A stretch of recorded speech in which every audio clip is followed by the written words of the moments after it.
Yes. And then here we are.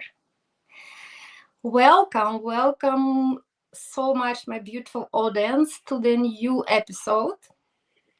This is really a special episode for me because this person and his book and everything that is connected with this subject became really a big part of my life, passionate subject, and it helps me on daily basis, really, because especially with my OCD and sometimes really severe episode of OCD, I'm just asking myself one day why I haven't discovered it earlier. Maybe I could spare so many hours of crying, but now at least if we are listen to the voice of universe, we also should trust that everything is coming when we actually are ready, right?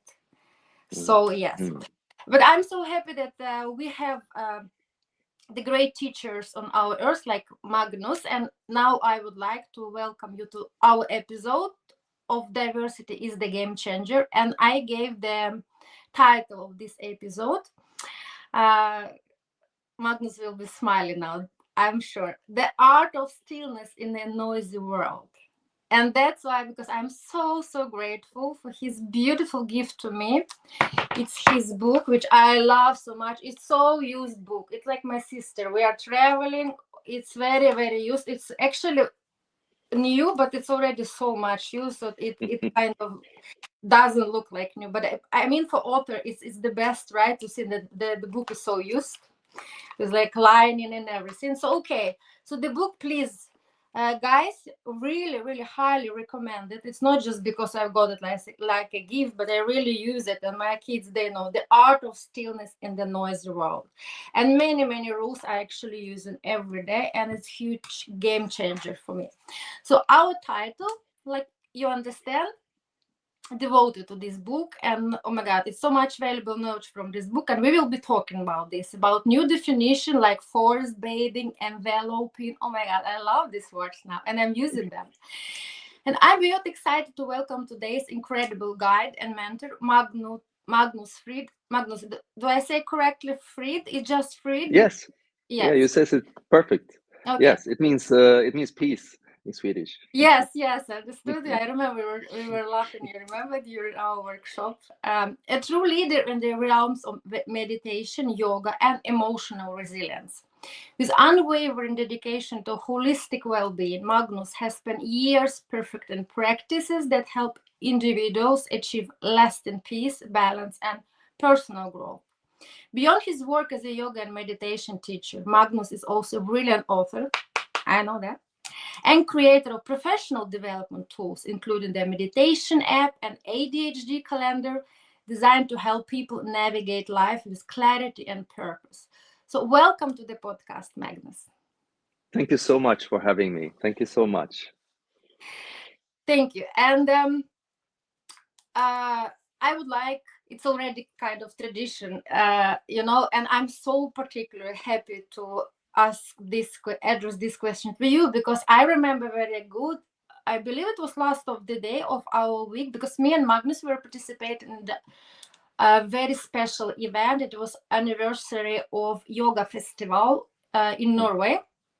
Yes, it's where we actually know each other, right?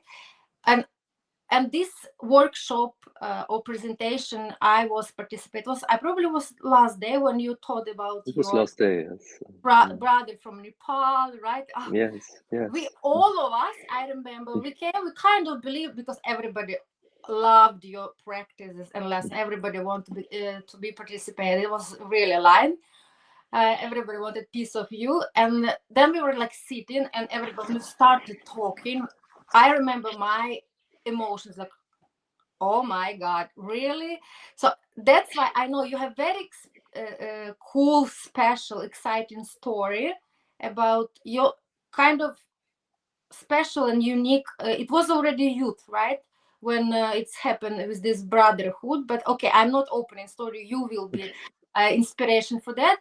But my first question about little Magnus, about this guy, about his inspirations, dreams, how he was drawing his life when he was a small boy, and I know already, like that you have also special like me neurodivergence, right?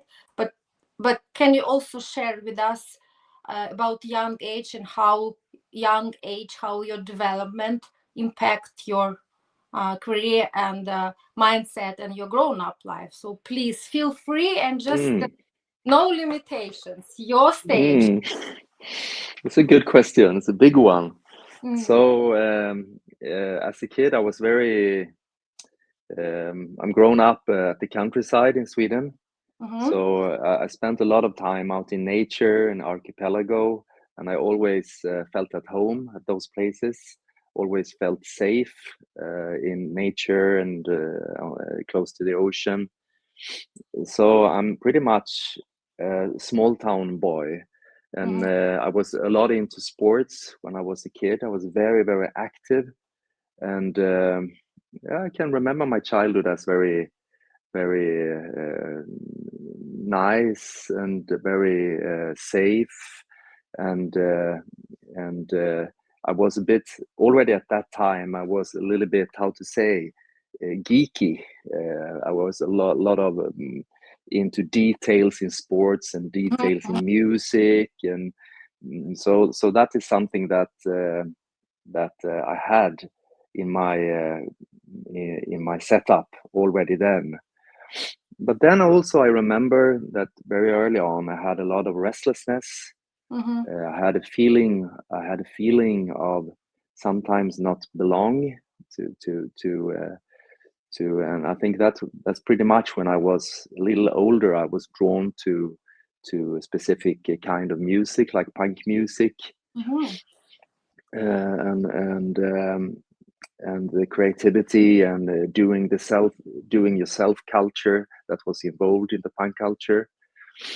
Um, and At the same time, my mother, as you already told a little glimpse about, my mother, she was very interested in culture, not in meditation and not in religion at all, Mm-hmm. but she was interested in culture. So, by coincidence, in the small city where I'm grown up, she was in a waiting room for waiting for a hairdresser or a doctor or something. I don't know exactly. And she picked up a magazine there, and it was a big article about Tibetan exile Tibetan children that are grown up in exile in Nepal and India, since Tibet as a country is occupied. Um, the Chinese occupation that started 1950, something like I heard before you see my TV again. Totally goes. I'm like, oh my god! I really everything now is bombed. Sorry interruption, but I could not No interrupt. worries. Please do. Please do. Yeah. So, so, so in this article, my mother got so interested in, oh, how wonderful. Even if those kids, they have this destiny that they have Mhm. to leave their home country, and many of them became orphans and had no mother and father. But still, because of Dalai Lama's clear dedication to schooling and learning and becoming how to say uh, get an education. They got this new chance, and SOS Children's Village was a big actor at that time, and that was also written in the article. So when my mother came home, she called the SOS Children Village and told them that I want to become a sponsor of a Mhm. Tibetan child in particular, um, and so happened. So this was much earlier than my first memories. So the boy that became our sponsored child and my godbrother, so to speak, was Karmat Sering was his Mhm. name, and he is a couple of years older than me. So ever since this childhood that I told you about, I always been aware that I had I have had this peripheral brother in another country. Yeah. And very early on, we were swapping paintings and swapping letters, and I could learn to write some English. and sometimes I was jealous at him because my parents sent a lot of gifts, and so on. My mother was really, she was doing, she put a lot of compassion and empathy and dedication into this particular thing. And then let's jump. When I was a teenager, this restlessness that I felt when I was younger, it more and more debuted on the surface of me. And I felt, when I think about my age in between like 13 and 18, 19, I don't have so lot of good memories always, because I felt this feeling of don't feeling that I belong, restlessness, and also followed by a lot of inner stress and worries, and a lot of rumination. I had a lot of rumination about existence and stuff like that. And I started to read a lot. And at that time, I had no like northern star that I can navigate, that could lead me on the path. But I was lucky, because at this time, my mother invited Karma, my god brother, to Sweden to stay with Yeah. us for 3-4 months actually. Yes, I So remember you say that. yes, so it happened. So did happen. So all of a sudden, this boy that I heard about from my early age, and we've been swapping paintings and writing He became letters, and real, right? He it became real. became real. And it was such, at first glance, the cultural shock was immediate for Karma, because this was, you have to remember, this was before internet. So he came to Sweden and he couldn't even imagine. At that time, he lived in the mountains up in northwest India in a district called Uttar Pradesh. So it was quite a big cultural shock for him to shower, take a shower under warm water, and to face the cold Swedish winter, and to see the ocean for the first time in his life, and so on and so on. And of course, to meet his sponsor mother, that put so much love and compassion into this over the years. So it was very touching to see their meeting. And then we spent a lot of time together, Karma and me, and we became close friends. And also, I think we both felt early on, how to say, a brotherhood feeling, because it was like we were taking care of each other. And we very early on we decided that now he's in Sweden, so when I leave school, I will go to visit him in India, and he will show me India and Nepal. And then, like all Tibetans, they are so dedicated to Dalai Lama, and he's a big spiritual, and at that time also political leader. He told me so much about his philosophy, how that philosophy had an impact on his life and on the Tibetan people in general's life. And I was so, I don't know why, but at this moment I was so open for all the things he said. So I remember he gave me a couple of books, and in one of the books written, autobiography about Dalai Lama, there were some simple instructions how you can meditate. So from that simple instructions, I started my first how to say, slow steps into the path of meditation. Wow, so And many people. How old? It's you. Your age was 19, you said, or something? I think I was 18, something like Okay. that, 17, 18, Okay. something like that, something. I was young, and this was again before the mindfulness revolution in the Yeah, yeah. world. So it was very marginalized. But something in this meeting did have such an impact on me. So I was quite early on, quite stubborn that I'm going to try this. And I can remember still the first 2-3 times that I tested the meditation exercise. It was very simple exercises, but that was a quite radical experience for me, because I could clearly feel. I can't say that it was stable, but it was glimpses. But that was enough. I could feel glimpses that all the anxiety, restlessness, worries, emotions were like fluctuating in me. And behind those fluctuations, I could feel something very, very still. Okay. And when I felt that stillness, I felt such a relief. Maybe for the first time in my life, I felt such a relief. I felt like I was just resting in something that was totally safe and totally beautiful, totally light.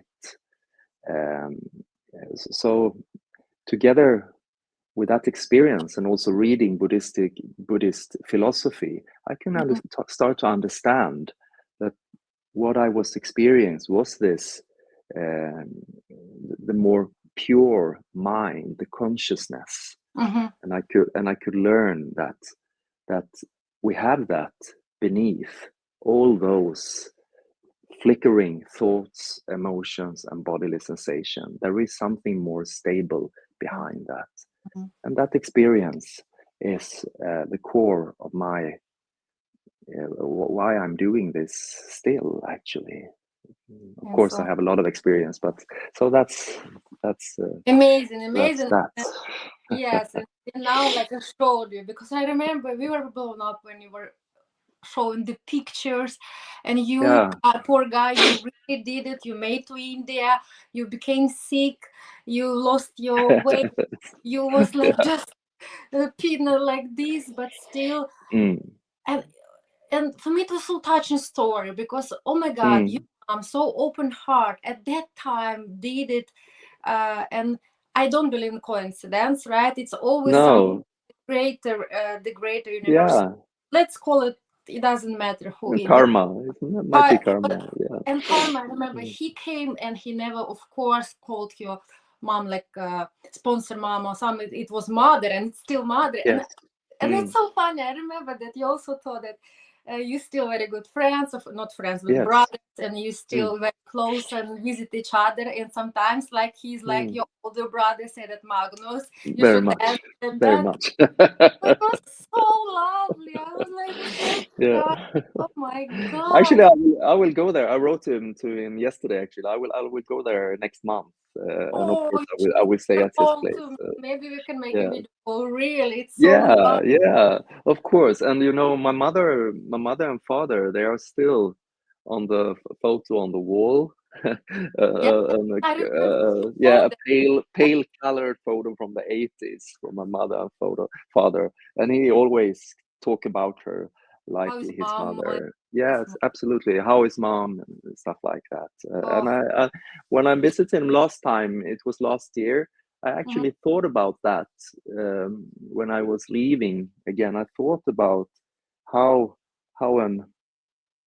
another person, in a way, outside our family, called my mother, and I felt how natural I feel that, and I feel it's totally natural, and I feel totally open that we share that that name of my mother, so to speak. Because it's both core values and really feeling and care. Because, like, you know, I have adopted 2 kids. I didn't give a birth in my belly, but when they were babies, and one day when it was the right time, when they really became, like, you know, coming with such questions like, mom, was it painful to give a birth? Was it painful to breastfeed? Then I understood, okay, now it's the point we need to talk. And then I explained them, you know, there are 2 types of mothers, mother and real mother. Mama can have you in belly, but actually if mama don't do that, like your mama care all the time, help yes, use attention, time, love, empathy. So it's not real mama. Real mama doesn't have to have you in belly, but you always in the No. heart to real mom. So Mm, it's mm, different things, and it's like you mm, saying, oh, mm, mm. beautiful that we can Yes. establish boundaries, yeah, like Mm. So yeah, so we that was your very like first steps in this. But when you meditated first time, was also the impact of karma when he meditating when you were guys together couple of months? No, no, we He didn't. We didn't. He wasn't like many Tibetan people. They are not doing like what we call formal sitting meditation, but they do a lot of rituals. They go to the temple and they do a lot of offerings and mm, something called prostrations, mm, like more devotional practice. So he's still not up till these days. He doesn't have that strong meditative practice. But when I live by his place, there is a special room dedicated for devotion and for contemplation. because So actually maybe we can call it like special because we are so busy time, but maybe they have mindset that they kind of living by meditating, kind of another approach in their life, in mindset probably, which are yeah, so spread, kind of, I believe. mm, I know. yeah, But more like that, and they're very close to the. They have this cultural bond mhm, to the tradition of the Buddhism. So they're much closer connected to Buddhism in daily life than we are to the Christian religion. So it's a big difference. In all homes, at least where I visited, there are a lot of images of Buddha, and there are a lot mhm, of iconography that mhm, reminds you throughout the day about Buddha's teaching. yeah. Thank you so much. We were talking a little bit about your private life, and now I would like to quote from your book and to underline how much actually good coffee you are doing now, not just for yourself and for feeling, of course, better, for being more present for you and then for your family, right? Mm, But actually for the community, because more and more we understand in this very very stressful time we are living now, and never endless list of to do stuff, right? And mm, very tense political situation, and the pandemic of our epoch, it's stress level, right? And yes. so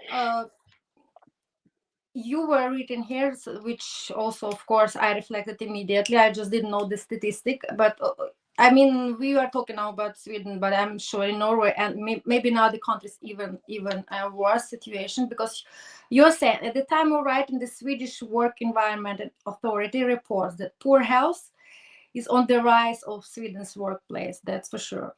With chronic fatigue syndrome, one of the prevalent outcomes. There are a total of 1.4 million people in Sweden's workplaces suffering from work-related issues. Half of them report feeling anxious, worried, suffering from sleep disorder. And of course, one cause it's mentioned that in this context is boundary between work and private life has been erased. And before we Yeah. start recording, Yeah. right? So we have already Mm, touched the topic. So mm, yes, I know this is the huge problem, and we know it. And mm, in this context, how do you? I know I already experienced myself. Still very first steps, baby steps. But how do you recommend actually people who know it's still a lot of people they say, you've heard maybe answers, maybe also often that when you tell, yeah, but could you, yeah, have you ever tried meditate or make a little bit yoga? Oh, should I also put that on my list? I don't have mm, time, mm, right? It's mm, typical, but mm. it's typical answer. Yes. Yes. And when people Mm, maybe try first 2 times, and of course people they mm, uh, know in our culture, like you should have and perform immediately and get the result, mm, but it's not, mm, it's nothing to do with meditation, at least it's mm, practice, right? It's like, mm. so how would you probably suggest and advise people who still probably believe and want to try, but where they should start actually? Because everybody asks me, yes, it's so much information now on the internet, and it was me 2 years ago. I understood I need to do something with my OCD, and many people advised me yoga and meditation. But for me, it was chaos because it was so overwhelming. I didn't know at all where should I actually, how I should approach. It was so fearful for me. But you have so long experience. What could you advise to our audience if people still want to try, but they're so afraid to fail because they don't know how to start? Thank you. That's a really good reflection from your side, and of course, it's first to comment to the numbers you were reading in the book that it even became worse in Sweden. Actually, there's so many spending time home, sick leave because of stress, and the majority are women in between 20 years and 35, something like that. It beats the record every year. So it's a quite emergency situation. Actually, it will also be very cost increase the costs for the society, of course. But yeah, I think one thing that is very important when you come to meditation is maybe to do some reflection first. And I used to call it intention, to find your intention. And maybe you can do some kind of journaling. You can take a piece of paper and a pen, and make sure that you're not going to show it to anyone, because if you going to show it, you will start to censor yourself, to filter yourself. So you have to be very honest, and you can write in positive words that what do you want more of in your life. So you want more of, say you want more of rest, you want more of time alone, you want more time, more of harmony, peace of mind, and so on. And then according to what you have been writing, you can see if meditation or yoga is the right thing to do, or is it maybe other things you should do. But what I'm saying here is that you have to listen to your inner voice, what you need and what you long for, and not what you think you need and long for, but what you really hear. And that takes time alone and time in stillness, because this is very hard for many people to be still, because when they're still, they can clearly feel emotions and the fluctuations of the thoughts. And we all know that there can be a lot of rumination and worries and assumptions about future, but you have to resist that, to stay in that state of stillness, to start to hear the echo of your inner voice. And that might be like a whisper. It might come very silently, but if you stay, after some time, you will start having like a dialogue with the true voice of what you need. And and what can I say? I already told that when I was a teenager, I felt so I want stillness. I can't stay this state of restlessness, and I didn't know at that time that I had ADHD, so I had a lot of tics and stuff like that going on. I felt I didn't feel good in my own body, and my intention was to find that harmony, so to come home to myself. And when you have found your intention, then you can set up a small schedule that fits your to-do list. So wait with a to-do list. First listen to your inner voice. And then you have to look at your calendar. Is it doable to go to a yoga class, or to start with meditation, listen to a podcast guided meditation once a week, or maybe twice a week? And then slowly you start. And of course you have to navigate the domain and see what teacher resonates with me, and so on. The big advantage with meditation, if we have a look on the research, is that a quite minimum investment will give good results. We talk about 3 times a week, 10 minutes each session. But if you're consistent 3 times a week, 10 minutes per session, you will get some kind of result. And not only by subjectively scaling it, but also they can see on MRI surgery on the brain that after 8-10 weeks, something is happening. Mm-hmm. So that is also good to rely on those research that is done. So a little bit like that, I think. Amazingly, because for me, the biggest ever wonder of my life, I've been living the whole life, had no idea that there are two different things, actually, our thoughts and our mind. I Yeah. never knew that our thoughts, it's not us. They're coming and going. It's like they're never at the present. They're either from the past, our worries, or our real, or also our stress about the future, right? But Mm. mind, it's holistic. It's much more than that. It's much bigger than that, because this is like, yes, like we are learning through the meditation, especially mindfulness, right? It's, you can imagine, it's like I don't know, waves on the ocean, or the sky, and everything that you really need to practice not attachment, or to not judgment. It's maybe already I'm talking a little bit with depth, who people really little bit know what I mean. But for me, if I just can raise their awareness now by state, who will be watching our podcast, that please, if you have never reflected and heard this statement, you are know your thoughts. So please go to, just very easy, go to Google and write, me, I'm not. You will discover the whole new planet. Magnus, Yes. are you right with me? Because Yeah, I'm totally right many with you. I was, now I'm 44, yes, and first Mm. time in my life I could hear that when I start attending yoga and meditation course, and it was presented for me. And first of all, I was like, what do you mean I am not you? So of course I have my thoughts, I'm producing them, but they say, no, you are not in control of them. How you reach and approach them, you can train, but what is bombarding your unconscious mind, you can't. So thank you so much. And that's why. I think there is even a number. It's around 40-50,000 thoughts that's going through this network of the ruminating brain called default mode network. It's a daydreaming network. So it just happens. And according to research, neuroscience, they talk about that this tends to go to negativity.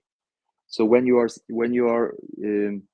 not mindful at a certain object, your mind is wandering, and the wandering mind very often goes towards the negative tasks, because it's a self-referential network. And since we lived many thousand years ago in tribes, this was very necessary to all the time review our role in the tribe, to make sure that we will survive, so to speak. Yes. But nowadays that's not the case. But still, when we daydream, there's so big research conducted on this. When we are daydreaming, we are merely thinking negative thoughts. Majority are negative thoughts. It is, because first time I remember I met my OCD therapist, and the first question she asked me, like, Valeria, do you believe that your thoughts has power? They're really connected, as really most strongly you're going to think this thought now, so it's most likely it happens. And I said, like, yes, of course. So she's like, okay, you really believe if I sit now 2 minutes and think with all my power that I want my husband now to crash in the car accident? I was like, oh, you cannot do that. You really believe if I'm sitting here? I was in shock. For me, it was, I even can write it on the paper. She wrote in the paper, and actually was really in love with husband, and they were going to marry in 2 weeks. And she closed her eyes 2 minutes, and she's like, okay, you really believe? Because I was sitting thinking, now let's call him now and we check. And she said, and even if there is something, what it was coincidence, because your thought has no power, just action. No. And then, and I didn't believe. And then she said, okay, let's take another example. If you believe that you and me were sitting the same 2 minutes now, and we, with all our power, trying to think that we are going to win in lottery, in bingo. Are we going to win? Me like, no, of course not. She's like, but what is the difference? It's the same thought, but it's negative Yeah, and the same positive, thing. right? And she said that, yes, but we people, we believe in negative thought and their power, but we don't believe in the power of positive thought. But for your No. brain, it doesn't matter. Your brain doesn't know this word. It's you put Mm. label. It's just impulse, which is coming. Wait. I was like, what? So it was, It's just the mind. Mind is just fabricating all those things. It is exactly. very subjective, very subjective, according to things to impressions, but also according, of course, to childhood and what you've experienced in throughout life.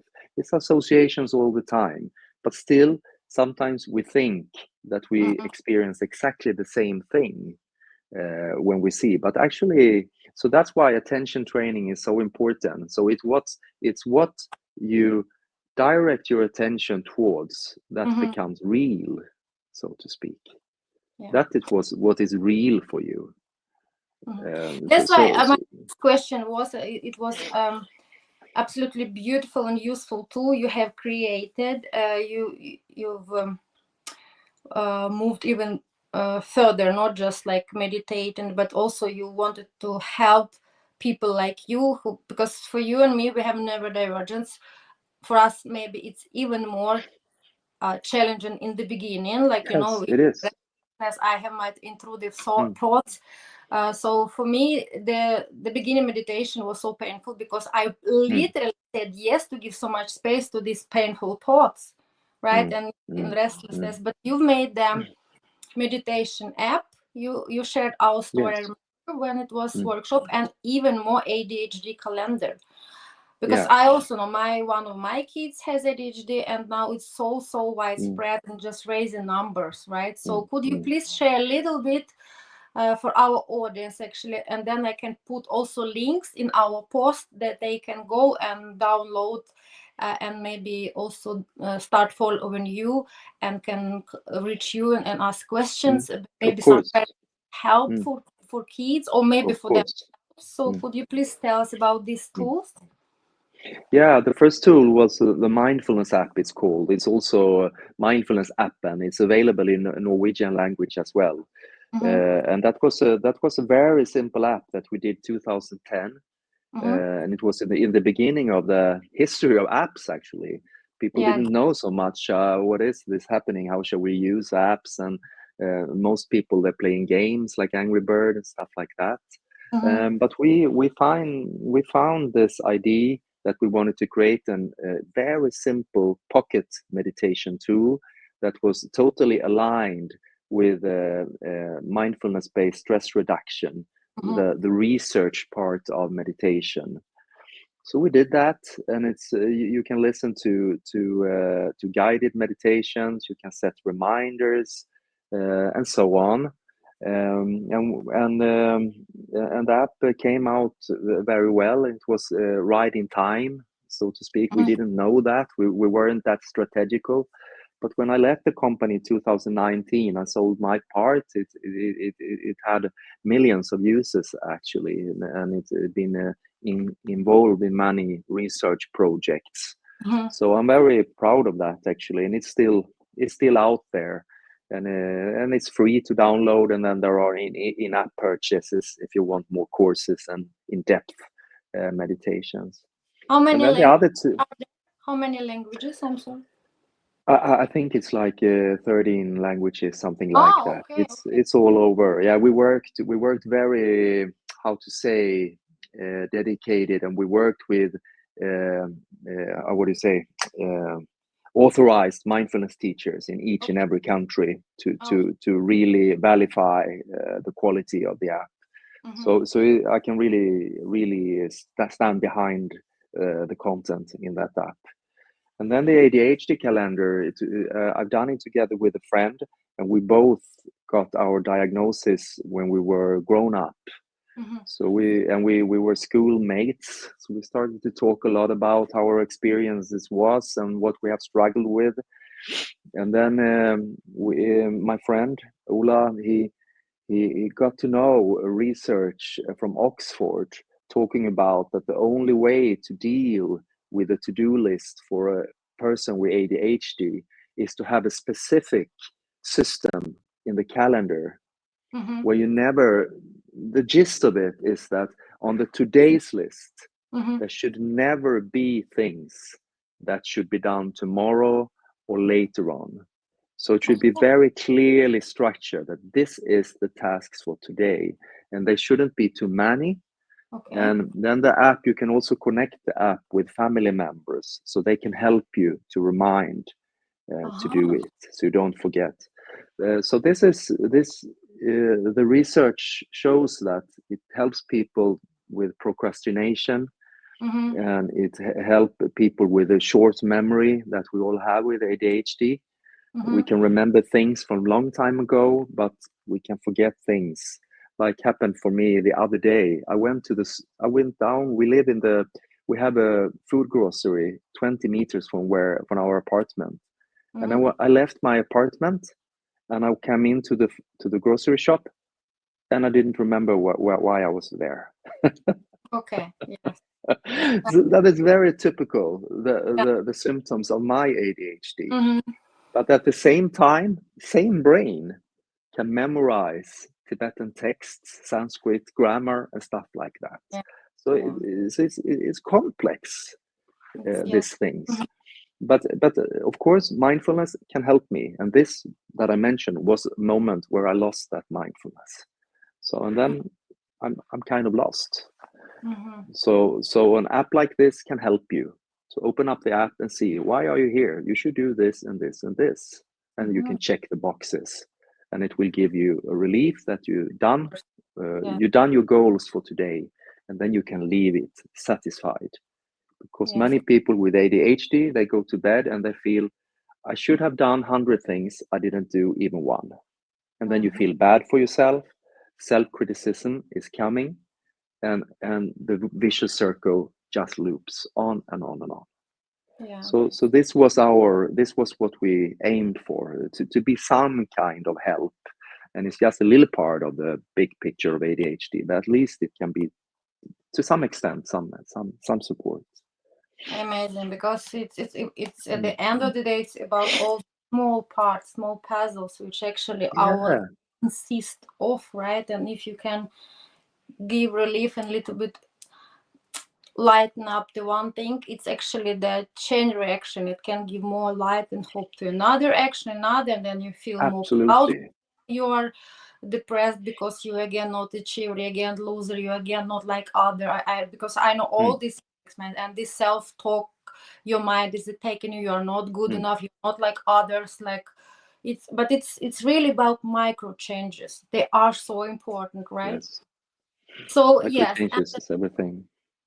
Yes, and my question before we start and move into our games. So actually about, because my podcast is called Diversity is the Game Changer.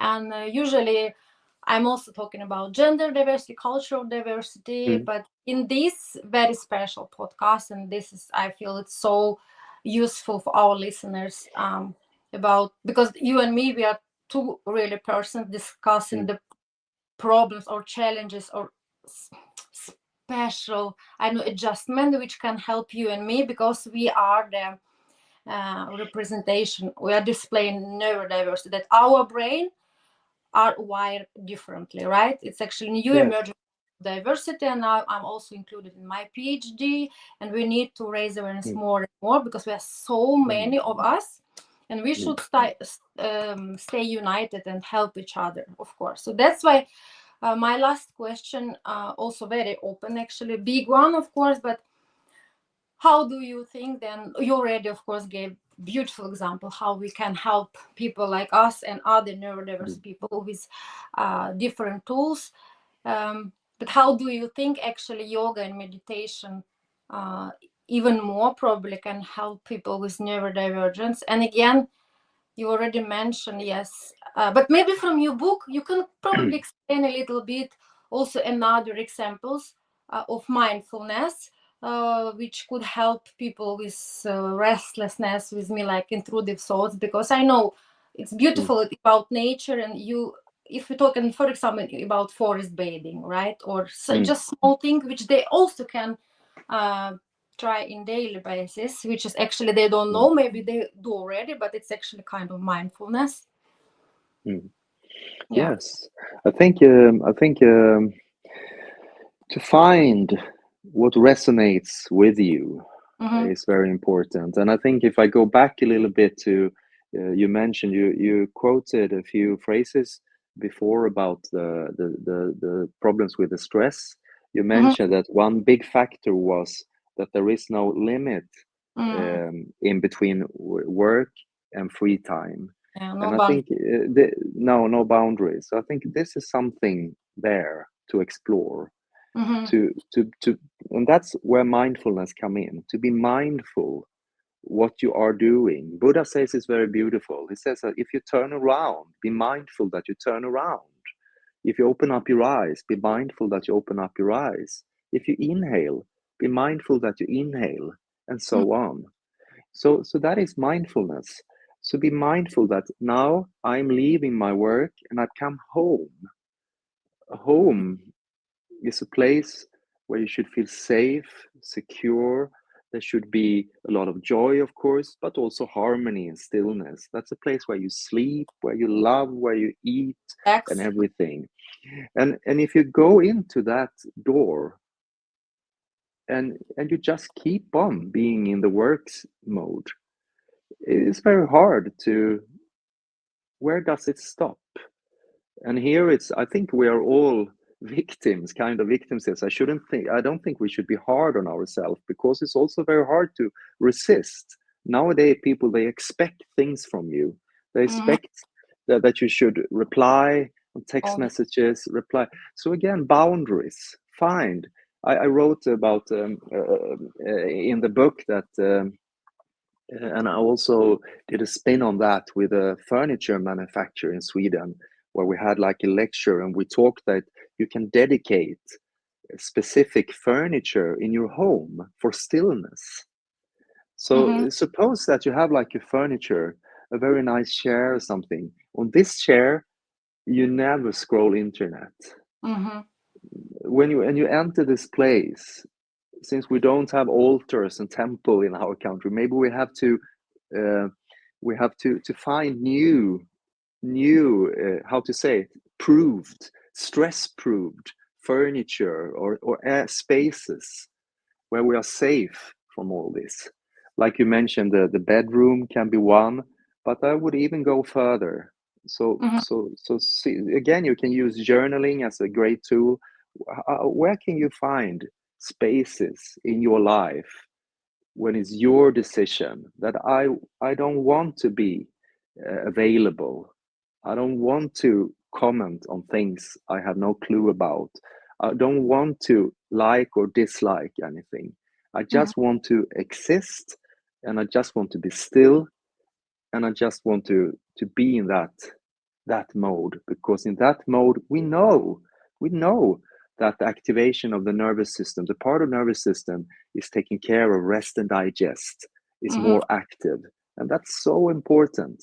If we're constantly in fight or flight, we will get sick, or we will totally lose direction in life. We will think that we purely exist out Mm-hmm. of performance. Yeah. And existing out of performance is such a sad way of living, from my point of view. Mm-hmm.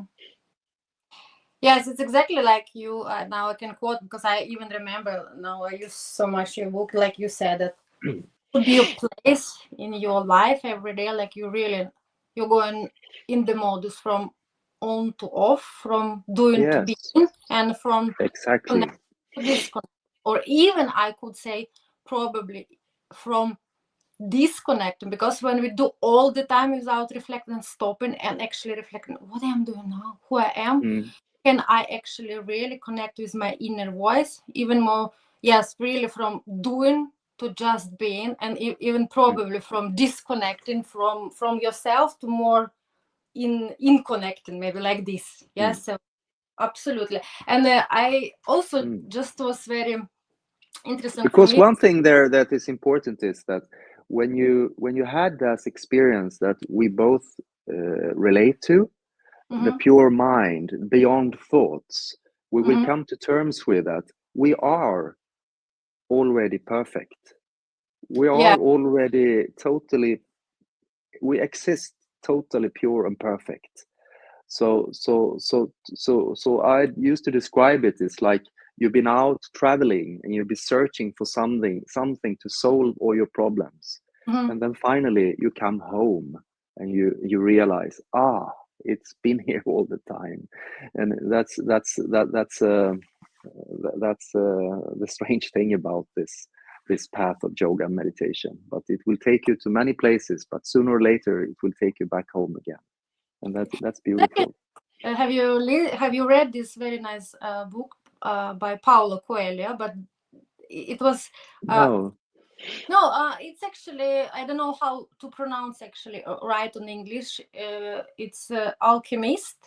Do I say? Yes, I know very well the book, but I haven't Yeah, read it. But it's a yeah, very super popular book. Yeah. yeah. But it's the same basically, because the person was restless and he wanted to find happiness, right? And then he traveled Mm, all over the world, and at the end of the day he came back home. But after just mm, experience all that, he understood, oh my god, the happiness was always there. It's like you said, yeah. you should Mm, really go through all this experience and find, oh, but all the answers, everything I need, really, it's already inside. I already have it in myself. yes.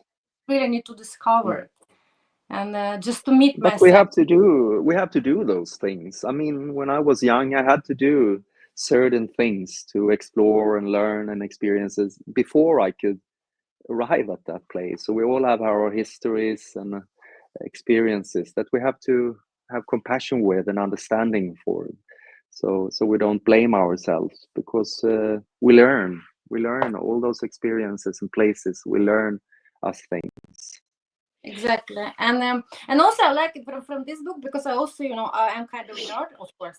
People without nerdy, I don't know, trend cannot have two master degree and PhD like my every student, right? Basically on 6 languages. But I love really also giving food to my mind. Food here, yes, Yeah. but I mean like food here even, and I'm so picky and I'm kind of nerdy, but immediately I find new knowledge. I also like use all colors, and even I was like, oh my god, it's so cool. I could find out from your book that in 2017 in live interview, even Hillary Clinton enthusiastically described that she was using alternate nostril breathing, and you and me, Yes. we know that Mm, it's called nadi shodhana, right? It's like mm, you breathe. It's special. If you, our beautiful audience, if you would like to know, even we are not speaking about alien things. Me and Magnus and even Hillary Clinton, you see, because when yeah. she has really felt uncomfort and a lot of stress in Mm, 2006 because of we know how was culmination of her mm, loss in the presidential election. So she described that the only really part she was dedicated every single day, it was this mm. it's called alternate nostril breathing. It's just you breathe Yes. left Mm, and right. So please, if somebody would like to know more, you can ask me or mm. Magnus, or just go and you can again Google. I have no reclam for Google, but yes, we all in the time. So it's called Nadi Shodhana. It's very easy.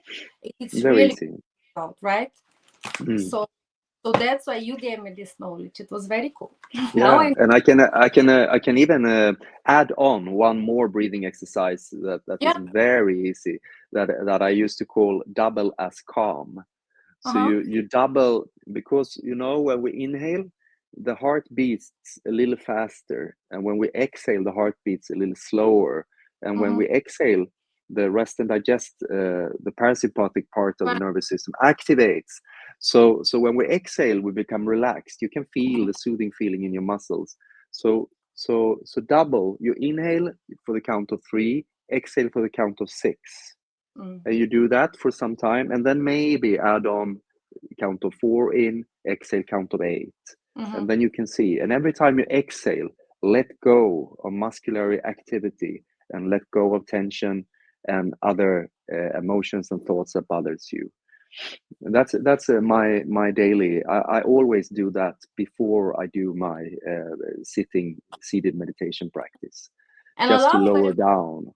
also your meditation. You have sent me special guided meditation. So by the way, please welcome, more than welcome to follow Magnus Konto on Instagram. I can share with you guys, and a lot of beautiful meditations, book, everything. And I've tested myself. And because of you now, when even like I'm in the, I don't know, in stressful situation, maybe in airport or some some places with a lot of noise, when I try at least 5 minutes to meditate, so I was actually, because of your help, I remember 2 things. It's like to relax small muscles around eyes, right? And because before I have never reflected on that, it's actually big difference. I like really not just eyes, but also you call it, and small muscles, all small muscles on also on your face. It's like when you're aware of that, and you feel really big difference, right? You just, it's so big difference. Yeah, I actually found that technique myself. First, I did a lot of relaxing the tongue, and I feel that's also very nice feeling, because there's so many nerves from the tongue. But then I had a long time ago, I had a headache, a terrible headache, and it was very centered to one place in the head. And then I started to think like, but what about if I relax all the other areas around that very epicenter of pain? And it took some time, but then after some time, when I also relaxed the eyes and was totally relaxing the eyeballs and all the muscles that can move the eye, I felt such a relief from the headache, and I can feel the pain is still there at one point, but it doesn't bother me so much, because there is a very nice feeling in the rest of the head. So that's how I found that out, and I think it's very effective, very beneficial for stressed out people. Yeah. Amazing. Okay, I think we have done great job to us. Yeah, good. Right? We always also, because we are talking to us most in our lives, and I have not had awareness again before I start learning mindfulness and everything. Like you should better be friend with yourself, because it's that voice you're hearing most in your life. And now, of course, we need to play, and everybody is, it doesn't matter. We are old. No, we are never old, right? But I mean, we a little bit more experienced, but we still need magic, and we need to believe in fairy tales. So what this girl, this pink one, reminds you? I bought, this is new one from Morocco, from Marrakesh. Oh, it looks very nice. Yeah, It's like what is like the, what do you say, the spirit comes out of the can. Yes, Isn't okay. it? Yes, Yeah. in our episode should be like Buddha spirit or something, but it's still it's okay. Let's call it Genie from the Aladdin, but we can call it Aladdin. Buddha. Yes. Buddha from Tibet. And then yes, Genie, he granted 3 wishes, but let's say Buddha, he is more, we need to work ourselves, so he can just grant 1 wish. What would that be for you today? It can be big, it can be worldwide size, it can be very little, it can be, yes, but just 1 wish from Buddha spirit. Today, yes.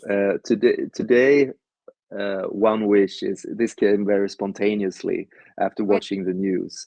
A very heavy rain over the west side of USA. Yes. Yes. Okay, please, you Buddha, can you please do that? Okay. Yes. He said yes. Yeah, that's good.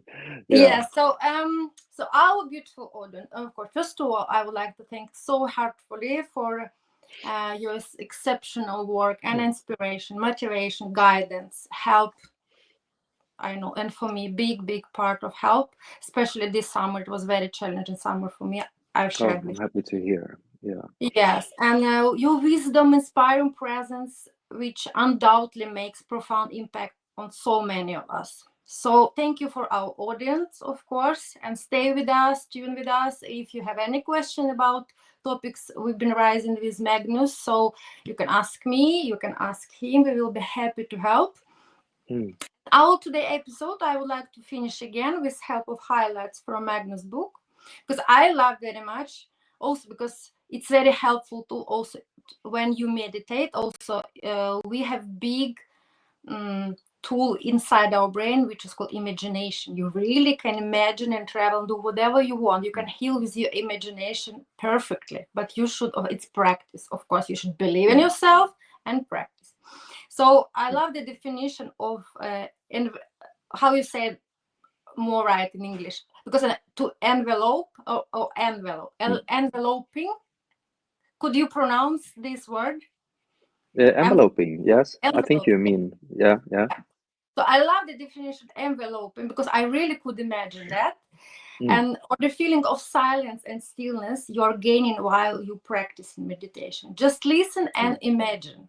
Better, of course, with close your eyes. It's how I'm doing. And even if somebody can hear us afterwards, you can just train that. I'm suggesting now that your guys, you just close your eyes, and I can quote what actually I love to read and what Magnus described as enveloping.